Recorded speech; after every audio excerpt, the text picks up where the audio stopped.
Esta es una producción de Grupo Fórmula. Encuentra más contenido como este en radioformula.mx.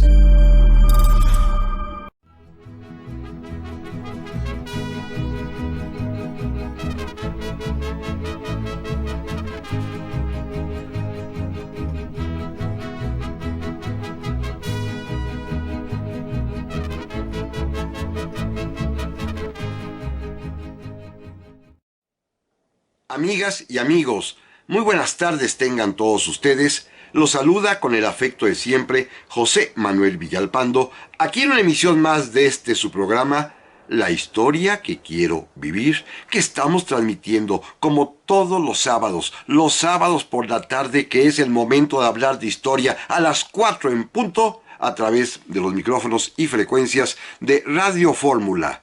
Ya lo saben, en el 103.3 de FM, en la 970 de AM, ambas emisoras aquí en la capital de la República, pero en un programa que llega a muchísimas, cada vez más ciudades de nuestro país y aún al extranjero, y que además también ustedes pueden localizar y sintonizar en la página de internet www.radioformula.com.mx. Gracias por su compañía, gracias por estar juntos en esta tarde de sábado, y les recuerdo que están a su disposición las vías electrónicas que permiten comunicarnos y que respondo de inmediato, bien sea a mi correo villalpandohistoriador@gmail.com o también a mi página de Facebook Villalpando y la Historia. Gracias, amigas y amigos, de veras muchas gracias por su valiosa compañía, y si les parece a ustedes bien, vamos a comenzar.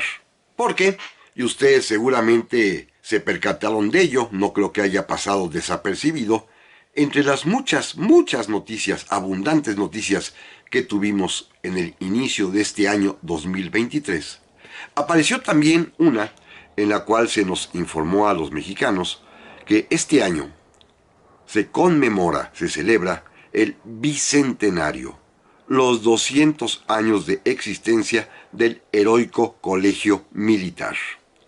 Hubo inclusive una ceremonia allá en las instalaciones del propio colegio, en la cual pues se dio a conocer que a lo largo de este 2023 habrá una serie de eventos conmemorativos relacionados con la fundación y sobre todo con estos 200 años de historia del Colegio Militar.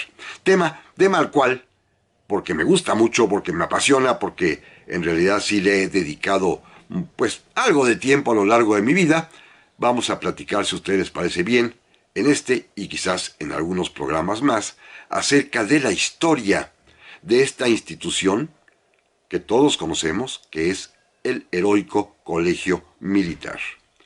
Ha sido llamada una institución gloriosa, también de manera más coloquial y gracias a su himno, es un yunque forjador de hombres de guerra. A veces a sus cadetes, a los alumnos, les decimos los aguiluchos, sobre todo porque además ustedes los habrán visto en los desfiles, cómo llevan portando precisamente unas águilas vivas, perfectamente amaestradas, que marchan al mismo compás que la banda de guerra toca y que acompañan a las compañías de cadetes del Colegio Militar.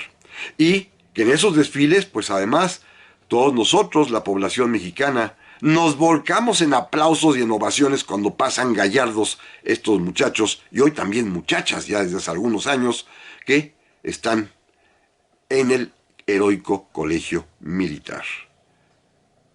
Una escuela, una institución educativa, un colegio que despierta muchas vocaciones, donde hay pues varios centenares de alumnos y de alumnas estudiando para la carrera de las armas, que tiene precisamente como finalidad dotar al ejército mexicano de oficiales competentes para que inicien como subtenientes y después de ahí vayan ya desarrollando su carrera militar, y muchos llegan hasta el generalato.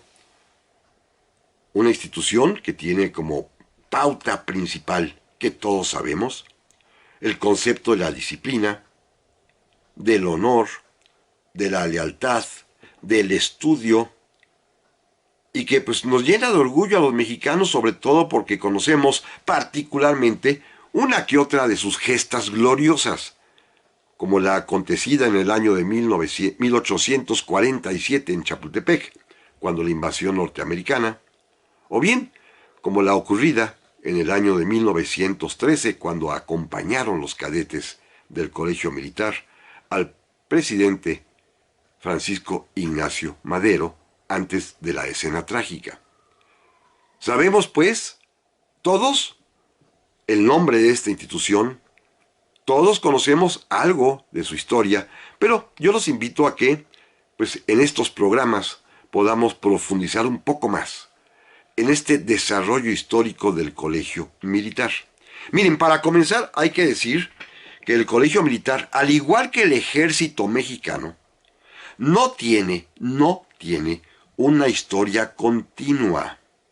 Sí, se celebran 200 años de la creación del Colegio Militar, pero no significa que haya vivido 200 años de corridito. Ha tenido interrupciones, al igual que las tuvo también el propio Ejército Mexicano.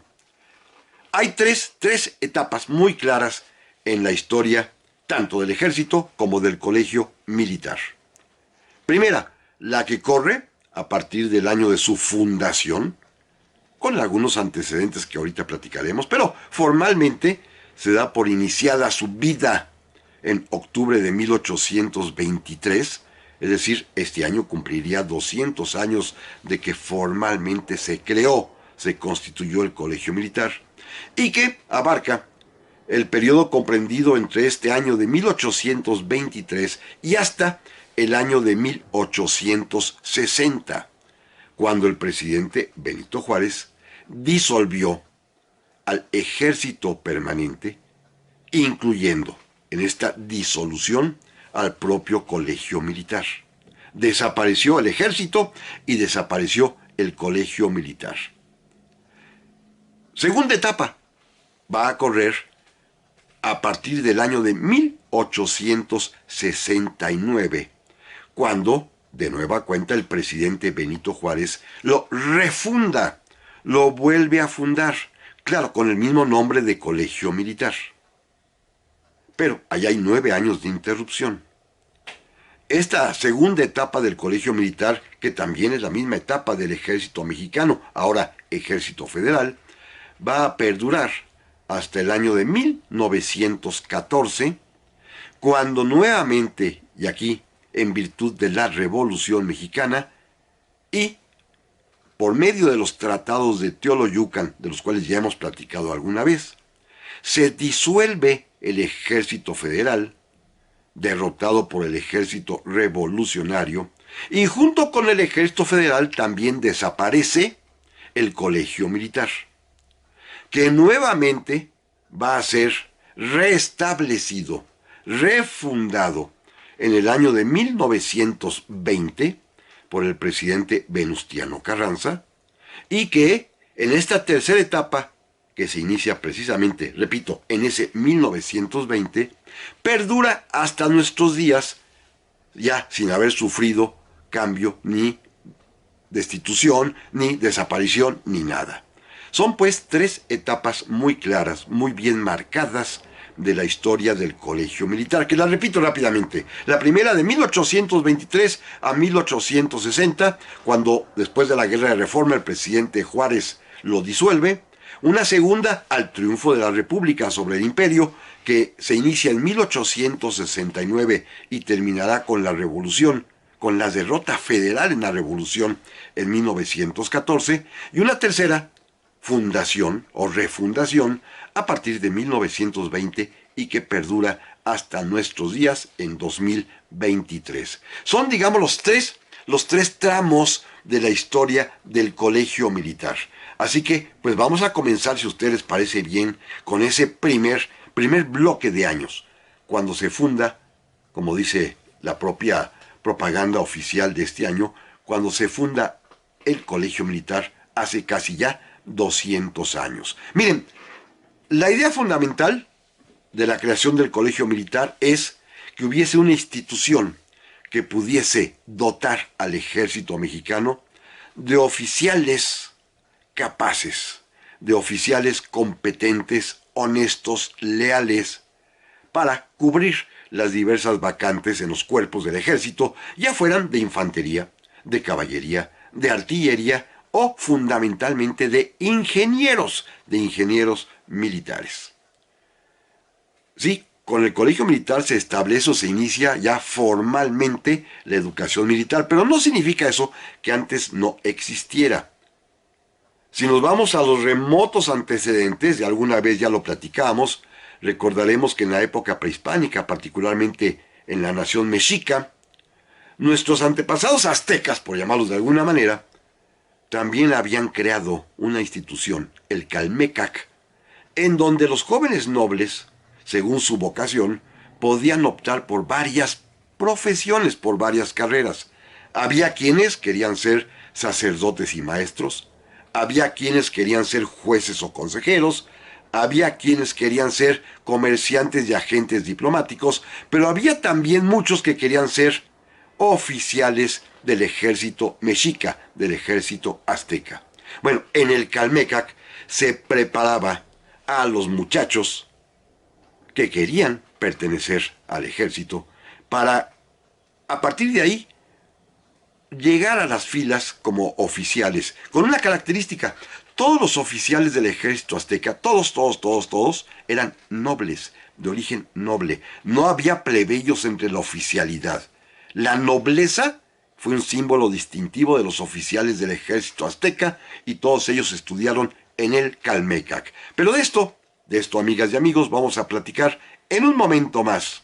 Ya estamos aquí, amigas y amigos, para el segundo bloque del programa esta semana. Primer programa que estamos dedicando a conocer, a repasar, a revisar, muy someramente, pero emotivamente también, la historia del heroico colegio militar, que en este año de 2023 cumplirá, formalmente hablando, 200 años de existencia, aunque con algunos tipos de sobresaltos y suspensiones, como ya lo anuncié en el bloque anterior.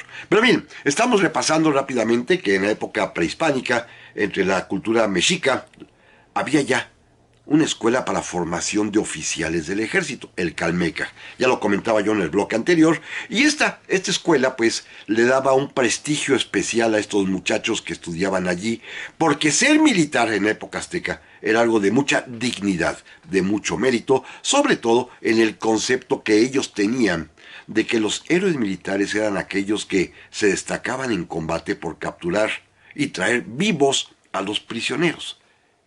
Técnicas de combate para no matar, simplemente anonadar al enemigo, que eran enseñadas en el Calmecac a estos muchachos de origen noble que se dedicaban a la profesión o a la carrera de las armas. Por supuesto, con la conquista desaparece el Calmecac, y miren, como todos sabemos y lo hemos platicado en varias ocasiones, en la Nueva España no hay ejército, hasta el año de 1763. Durante más de 200 años, todo el resto del siglo XVI, todo el siglo XVII y la primera mitad del siglo XVIII, en la Nueva España no hubo ejército. Ya lo hemos comentado en alguna otra ocasión. Es hasta el rey Carlos III cuando se crea ya formalmente el ejército, que podemos llamar para fines prácticos el ejército virreinal, compuesto fundamentalmente por cuerpos de tropas que recibían el nombre genérico de milicias provinciales, formadas con soldados de las provincias distintas de la Nueva España, y en donde había, por supuesto, también un cuerpo de oficiales, que es a lo que quiero llegar. Los oficiales de estas milicias provinciales que formaban el ejército realista o ejército virreinal. Miren, había dos tipos de oficiales en la Nueva España ya en este periodo borbónico, a partir del rey Carlos III. Los oficiales superiores o comandantes, de coroneles, brigadieres para arriba hasta mariscales de campo, que todos, por este efecto discriminador español, todos eran precisamente de origen español. A los criollos, a los mestizos, a los nativos de estas tierras, no se les permitía llegar a esos altos grados, a los altos mandos del ejército virreinal. En cambio, a los criollos, a los mestizos, inclusive a los pardos, como se les decía, tenían posibilidad de ocupar los grados inferiores, ya sea el primero de ellos, subteniente o alférez, si era de caballería, teniente, capitán, mayor o comandante y teniente coronel. Estos grados, en sus diversas jerarquías, era posible que los ocuparan los jóvenes nativos de estas tierras, ya fueran criollos, repito, mestizos o castas inclusive. Pero con una característica muy singular. Estos puestos de oficial normalmente son comprados. Los papás, los padres de familia, que tienen algún hijo que lo ven con vocación militar, o a veces con vocación para el desorden, con tal de disciplinarlo, cualquiera de las dos opciones, compraban, adquirían un puesto de cadete, en los diversos regimientos y batallones provinciales. Cadete, que viene de la palabra francesa, cadet precisamente, son estos muchachos que aprenden el oficio militar directamente ya en los cuerpos de tropa. Una costumbre que se arraigó aquí, en la Nueva España. Muchachos de buena posición, que repito, sus papás compran para ellos esta plaza de cadete, para que se vayan formando, para que vayan conociendo, y una vez que en el propio regimiento, en el propio batallón, el comandante cree que ya son aptos para tener un mando específico y ser oficiales ya de carrera, entonces, previo acuerdo con el virrey, los designan ya subtenientes. Pero primero son cadetes, literalmente cadetes, jovencitos que están adscritos a algún regimiento, a algún batallón, y que están allí aprendiendo de algún oficial superior, que es el maestro de cadetes, los secretos del oficio militar, las artes militares. Ahí les enseñan. No van a clases. La clase o las aulas es la vida cotidiana del regimiento, del batallón. Miren, para que lo tengamos con cercanía. Este tipo de cadetes, estos muchachos que sus papás adquirieron la plaza para ellos, como por ejemplo, algunos que conocemos perfectamente bien. Miren, héroes de la independencia como Ignacio Allende fue cadete en el regimiento provincial de Dragones de la Reina de San Miguel. Igualmente, su gran amigo Juan Aldama también fue cadete en ese mismo regimiento, como lo fue también su otro amigo Mariano Abasolo. Allende, Aldama, Abasolo, los tres fueron en su momento cadetes en el regimiento de Dragones de la Reina en San Miguel y fueron ascendiendo de cadete a subteniente, de teniente a capitán, y cuando estalla el movimiento de independencia, como todos sabemos, en 1810, los tres tenían el grado de capitán, pero habían empezado su carrera como cadetes en ese mismo regimiento cuando eran mucho más jóvenes. Después, con el paso de los años y con la aparición del ejército realista ya en la guerra de independencia y de la independencia de México, también del otro lado, del lado realista, había muchos jóvenes que habían hecho carrera de la misma manera, empezando con el grado de cadetes. El ejemplo más prototípico es Antonio López de Santana, que fue cadete en el regimiento provincial fijo de Veracruz. Ahí empezó su carrera militar como cadete, es decir, como un joven aprendiz, llamémosle así ahora, Antonio López de Santana, pero también pues habrá otros, muchos otros más, como Anastasio Bustamante en el regimiento de San Luis Potosí, como Pedro María Naya en los regimientos de la Ciudad de México, en fin, casi todos los oficiales de lo que después será el Ejército Inicial de México, todos, la gran mayoría de ellos, habrán estudiado esta carrera militar de manera práctica en los distintos regimientos y batallones en la categoría de cadetes. Eran cadetes.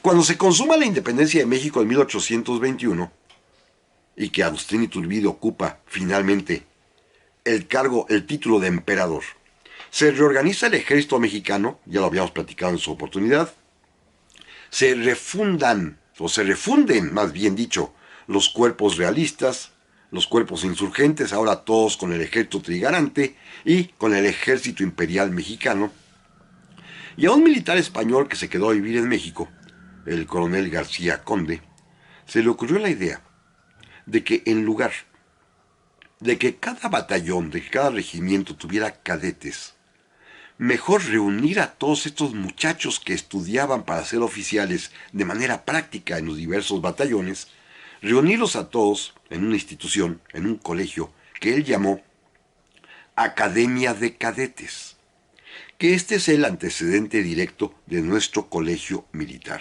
la Academia de Cadetes. A Agustín Iturbide le pareció bien la idea, le gustó la idea en realidad. Aprobó la creación de la Academia de Cadetes allá por octubre, noviembre de 1822, es decir, hace poquito más de 200 años. Y esta Academia de Cadetes, que se reunían y tomaron clases en el antiguo edificio de la Inquisición, aquí en la Ciudad de México, comenzó pues a centralizar, a tener aulas, a establecer un plan de estudios que va a durar muy poco tiempo porque el Imperio Iturbide va a caer para el año siguiente, para el mes de mayo, ya no hay Iturbide, de 1823. Pero sin embargo, este es el primer precedente o el capullo de lo que será el colegio militar, esta Academia de Cadetes. Esto es importante porque la idea fundamental es tener una institución que centralice, que recoja a los cadetes que andan por todos los batallones y regimientos para que se establezca ya una educación teórica más que práctica y formal, con planes de estudio, con método de enseñanza, en el cual pues ya se pueda confiar en que lo que se les va a enseñar a estos muchachos sea de utilidad para que cumplan su misión de ser oficiales del ejército. García Conde tomó la idea, porque no es original mexicana, tomó la idea de la que ya existía en ese momento y tenía ya 20 años de vida, la famosísima Academia Militar de los Estados Unidos de América, que todos conocemos como West Point. Ya desde 1802 se había fundado, allá a las orillas del río Hudson, en Nueva York, esta Academia Militar de los Estados Unidos de América, con la misma finalidad de dotar al ejército norteamericano de oficiales competentes, particularmente primero para el arma de ingenieros, para los artilleros, para la caballería y para la infantería. Y esta idea a García Conde le pareció bastante sensata y decidió trasladarla a México y proponer la creación de esta Academia de Cadetes que hemos estado comentando, idea que, repito, a Iturbide le gustó, aunque no va a durar más allá de semestre y pedacito, un mes, porque al caer en el Imperio Iturbide, el nuevo gobierno republicano de México va a reformar al ejército y va a reformar, por supuesto, esta academia, creando el colegio militar. Pero, amigas y amigos, volvemos en un momento más. Ya estamos aquí, amigas y amigos, para el tercer bloque del programa de esta semana, que estamos dedicando a la historia del heroico colegio militar. Claro, en los días remotos de su fundación apenas, porque este tema seguramente nos va a llevar 1, 2 o 3, quizás hasta 3 programas por la importancia que tiene el colegio militar en el México contemporáneo, en nuestra cotidianeidad, en la historia de México y, debo decirlo también, y lo confieso, porque es un tema que a mí en lo personal me apasiona, la historia del heroico colegio militar.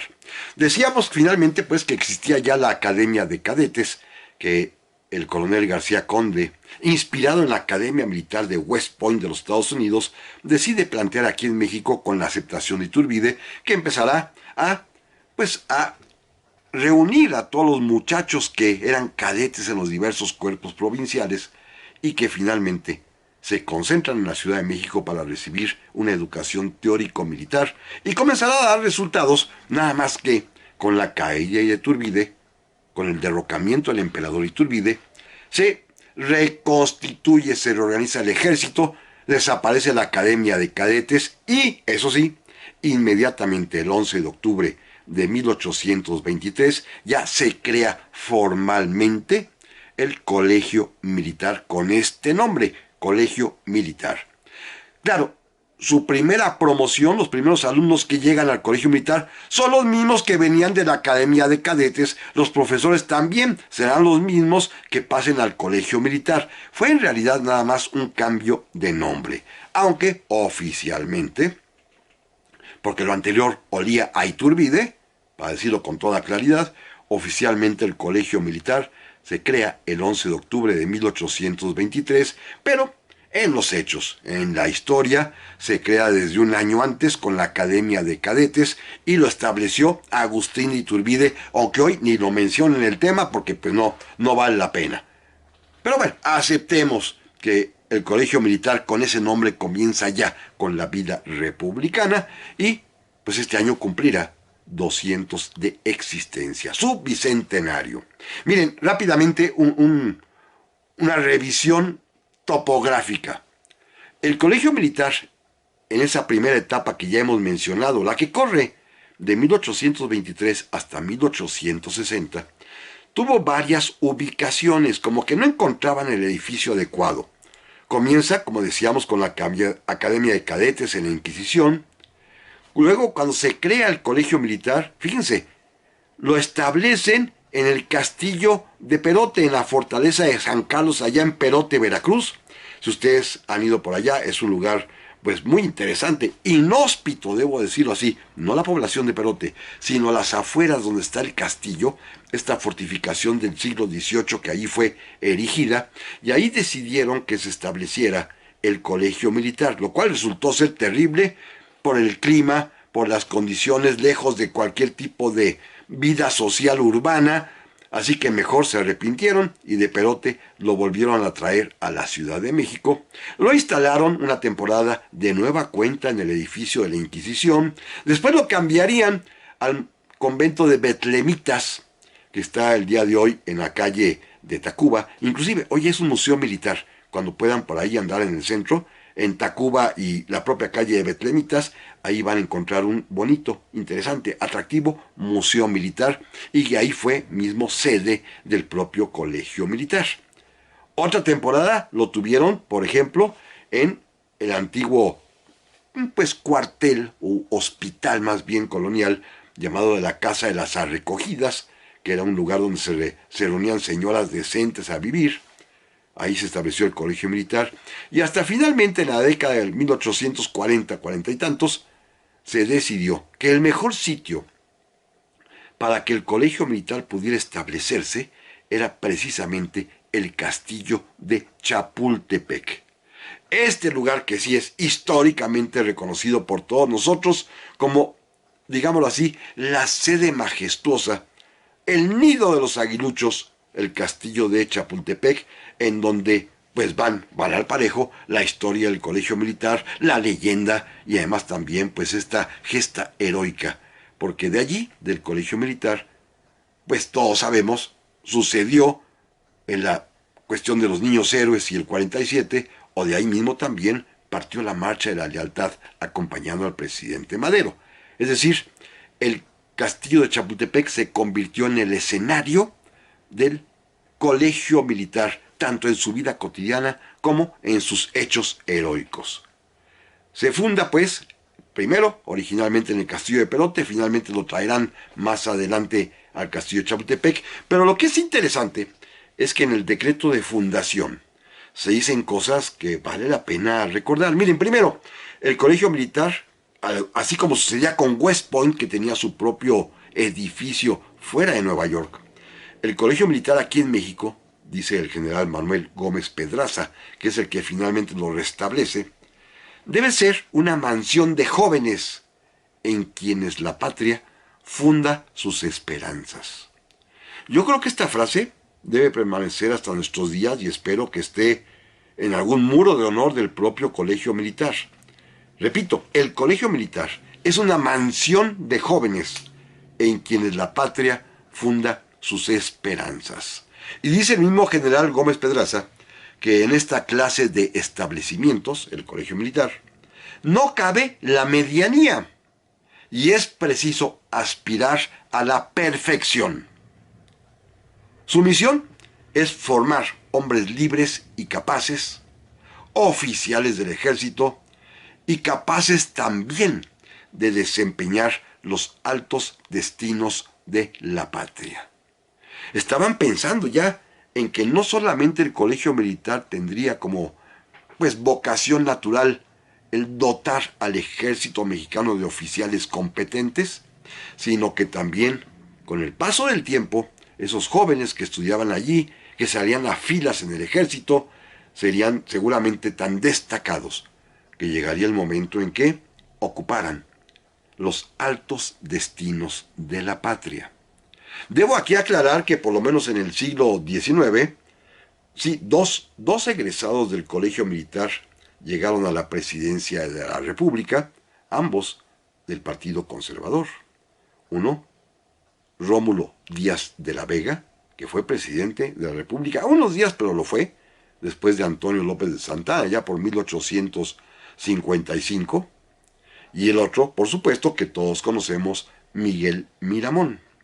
Son los únicos egresados del colegio militar que han alcanzado la presidencia de la República. Esto sí es importante aclararlo, porque esa idea que tenían los fundadores, específicamente el general Gómez Pedraza, de que los oficiales del colegio militar también podrían ser llamados a desempeñar los altos destinos de la patria, pues no se dio así en los términos que hubiesen querido sus fundadores. Salvo estos dos generales, ambos egresados del colegio militar, nadie más ocuparía la presidencia de la República, y esto solo sucedió allá en el siglo XIX y en esta primera etapa previa a la Guerra de Reforma. Miren, decía yo que el modelo académico del colegio militar lo fue la Academia Militar de West Point, y sí partió del mismo principio: establecer fundamentalmente carrera militar para que se estudiara como último proyecto, como gran tope, la ingeniería militar. Producir ingenieros militares. Y luego, los muchachos que no fueran teniendo esta capacidad para las matemáticas, para la ciencia, según su graduación, según sus aspiraciones, según su vocación, según sus resultados de estudios y calificaciones, ocuparían el puesto de oficiales de artillería, más abajo el puesto de oficiales de caballería y de plano, los más elementales, el puesto de oficiales de infantería. Así se estableció allá en West Point y así pues más o menos lo hicieron aquí en México. Vamos a platicar un poquito, si les parece bien, cómo era el programa de estudios del colegio militar en esta época, esta primera etapa de su vida, de 1823 hasta 1860. Miren, se divide en 3 etapas, 3 bloques muy claros, cada uno de ellos de 3 años. El bloque elemental, los primeros 3 años, de donde los muchachos que ya salgan de ahí serán oficiales de infantería y caballería. Allí estudiaban religión, sí, se estudia religión católica, aritmética, historia, geografía, ordenanzas militares, o sea, las leyes militares, tácticas de infantería, tácticas de caballería, dibujo, tiro, esgrima y fíjense, baile. Quienes pasaban estos 3 años y querían ya salir a filas, ser oficiales, salían con el grado de subtenientes de infantería o subtenientes de caballería. Hay un segundo periodo también de 3 años más, para que quienes lo cursen y egresen de él se convierten en oficiales facultativos o bien de Estado Mayor o bien de artillería. Ahí se estudia matemáticas, se estudia química, física, trigonometría, se estudia estrategia militar, se estudia prácticas de artillería, historia militar, y se egresa como teniente de artillería o teniente de Estado Mayor. Y un último segmento, un último bloque también de 3 años, esto es para quienes quieren ser ingenieros, y ahí estudian astronomía, geodesia, hidráulica, dibujo, planos, ingeniería, arquitectura, fortificaciones, y quienes resulten que egresan después de estos 3 años y más 6 anteriores, o sea, 9 años, se pueden convertir en tenientes de ingenieros, como fue el caso de que todos conocemos, nuestro teniente de ingenieros Juan de la Barrera, uno de los niños héroes. Pero de esto, amigas y amigos, platicamos en un momento más.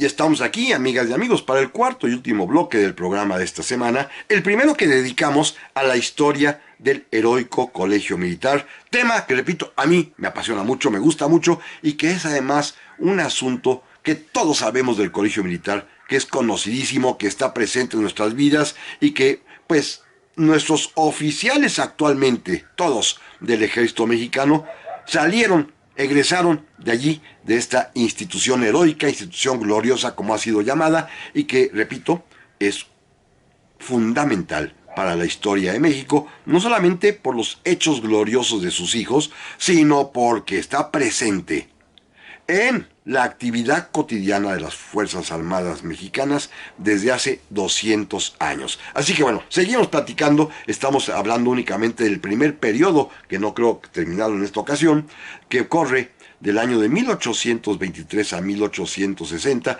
primera etapa, primer periodo del colegio militar. Ya platicábamos hace un momento los programas de estudio, cómo se dividían en bloques de 3 y 3 años cada uno, y ahora simplemente déjenme decirles que el horario militar, el horario de los cadetes del colegio militar siempre ha sido sumamente riguroso, y así ya desde su fundación. Por ejemplo, contamos con uno de los horarios que estaba en vigor cuando el colegio ya estaba en el castillo de Chapultepec. Miren qué interesante. El toque de Diana se da a las 5:45 de la mañana, como hoy en día, despertarse tempranito. A las 6 de la mañana los cadetes iban a misa. Sí, así como lo escuchan ustedes, misa. Iban a misa todos los días, una misa breve que duraba casi 15 a 20 minutos, porque a las 6:30 se sirve el desayuno en el comedor de cadetes, ahí del castillo de Chapultepec, y a las 7 en punto comienzan las clases. Las clases, según el grado en el que vayan, que se van a desarrollar desde las 7 de la mañana hasta las 12 del día. Luego miren, como son muchachos, son jóvenes todos ellos, tienen 13, 14, 15, 16 años, de la 1 de la tarde, perdón, de las 12 de la tarde, mediodía, a la 1, les dan recreo. Hay recreo, y aunque no lo crean ustedes, les organizaban juegos, desde saltar la reata, que es uno de los juegos que recomendaban en el propio colegio militar, hasta carreras y algún otro tipo de diversión colectiva para que los muchachos pudieran despabilarse y estar contentos. Luego, la comida se sirve de las 13 a las 14 horas, un refrigerio como le llaman ellos, una comida rápida, porque a las 2 de la tarde nuevamente regresan al salón de clases a recibir más lecciones. Recuerden que esto sucede porque no hay luz eléctrica y la luz del día desaparece a partir de las 5, comienza a atardecer, y entonces tienen todavía de 2 a 5 pues un buen tramo de 3 horitas para seguir tomando sus lecciones. A las 6 de la tarde, a las 6 en punto, de 6 a 7, miren qué interesante, es la hora de la clase de religión y la hora del rezo. Los ponían a rezar. Recuerden, estamos hablando de un tiempo en el que incluso la Constitución de 1824 establece que México es una nación independiente católica. Así que el ejército totalmente es católico, practica la religión católica y la enseña a sus alumnos en el colegio militar. Tienen misa a las 6 de la mañana y a las 6 de la tarde clase de religión y rezo. Normalmente rezan un rosario los cadetes, acompañados del padre capellán, por supuesto. Luego, a partir de las 7 de la tarde, ya con velas y con quinqués, se da la clase de dibujo y de levantamiento de planos. A las 8:30 se da la merienda, de 8:30 a 9. De 9 a 10 tienen o descanso o estudio, según las prisas de cada quien, y los que estén pues literalmente comprometidos a dar la clase al día siguiente o que están arrestados, tienen que estudiar durante esa hora, y a las 10 de la noche en puntito se da el toque de silencio. A esa hora se acaba la actividad en el colegio militar. Así es el régimen rutinario, en el cual solamente se rompe los jueves en la tarde, que es la hora de las visitas. A Chapultepec van los familiares de quienes viven en México a visitar a los cadetes, o los domingos que salen francos. Pero el resto de la semana, incluyendo los sábados, este es el régimen disciplinario riguroso de vida de un cadete del colegio militar, todos los días. Por eso se garantiza la educación, la formación, porque la gente sabe que quienes estuvieron ahí, que quienes estudiaron en el colegio militar, pues son responsables que supieron enfrentar con disciplina sus estudios. Por eso muchos de ellos, muchos de los cadetes del colegio militar, particularmente los que estudiaron la carrera de ingenieros, la gran mayoría de ellos no se quedó en el ejército después. La gran mayoría decidieron dedicarse a la vida privada como ingenieros, como arquitectos, y les fue muy bien, ¿eh? Muy bien, porque el colegio militar para ese momento, científicamente hablando, estaba catalogado en México quizá como una escuela de altísimo nivel, comparable, equiparable a nuestro famoso colegio de minería. Eran quizás las dos instituciones científicas de más alta calidad de México en el siglo XIX, el Colegio Militar y el Colegio de Minería. Por supuesto, además de estas jornadas durísimas de estudio, sí hay que reconocer que en ocasiones, en 4 ocasiones específicamente en este primer periodo de la vida del colegio, los cadetes tuvieron que tomar las armas y participar en eventos que, a pesar de que ellos eran menores de edad, recuerden, en aquel tiempo la mayoría de edad se alcanza a los 21 años. Y los chicos del colegio militar todos entran entre los 13 y los 14 y están ahí normalmente, si ustedes quieren, algunos los que estudian 9 años hasta los 22 años de edad. Por lo tanto, la gran mayoría son menores de edad. Todos tienen menos de 21 años. Bueno, tuvieron que participar en cuatro eventos con las armas en la mano. Y fíjense lo curioso, 3 de ellos, que desconocemos por completo, en defensa de la legalidad y en defensa del presidente de la República, y uno más, que es el que es, eso sí, es abundantemente conocido, en defensa de la patria. Este es el de 1847, el 13 de septiembre, cuando defendieron su colegio, tema del cual hemos abundado mucho y por eso no pienso detenerme bastante en este asunto. Pero en cambio en los otros 3 eventos que sí son absolutamente desconocidos, vale la pena platicar aunque sea un instante de ellos. Miren, en 1828, cuando sucedió el motín de la Acordada, en el que Vicente Guerrero y mucha gente que lo seguía se levanta y se establece y se amotina allí en el centro de la Ciudad de México reclamando que había ganado la elección presidencial, cosa que no era cierto, el presidente de la República, Guadalupe Victoria, recibió el apoyo del colegio militar. Los alumnos que había, que nunca han sido más de 160 en este tiempo, nunca había más de 160, 150 cadetes, los alumnos del colegio militar fueron llevados a Palacio Nacional para servir de escolta y dar guardia al presidente de la República, Guadalupe Victoria.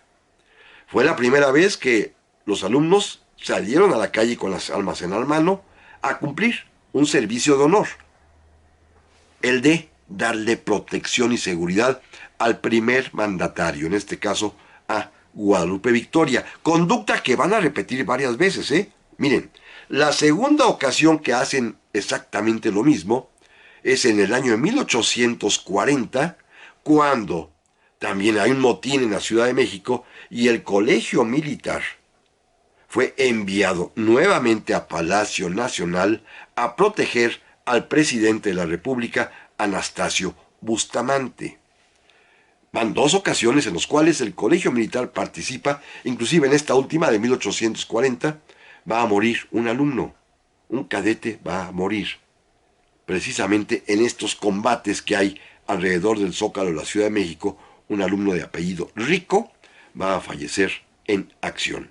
Es el primer niño héroe, digámoslo así, el alumno Juan Rico, que muere en combate protegiendo al presidente de la República, Anastasio Bustamante.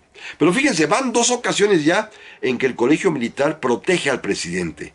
Como todos sabemos, en el siglo XX, también en 2 ocasiones, el colegio militar dará escolta al presidente de la República. Ya llegaremos en otro programa a ellos, simplemente les anticipo que uno es en la escena trágica Francisco Ignacio Madero y en 1920 protegen y escoltan al presidente Venustiano Carranza cuando finalmente va hacia Tlaxcala-Altongo a morir.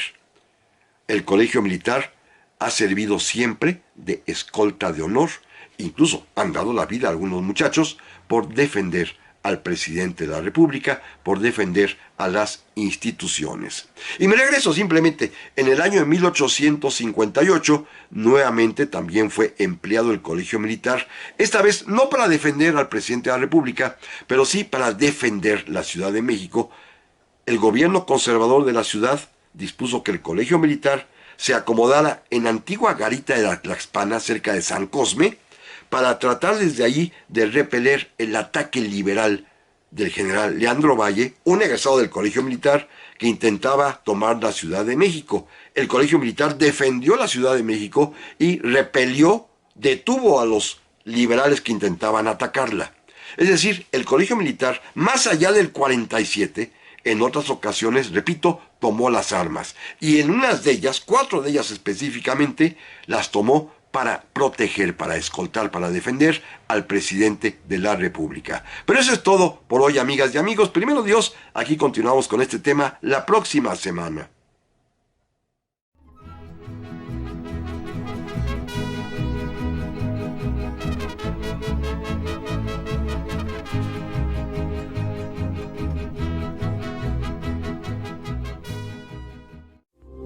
Esta fue una producción de Grupo Fórmula. Encuentra más contenido como este en radioformula.mx.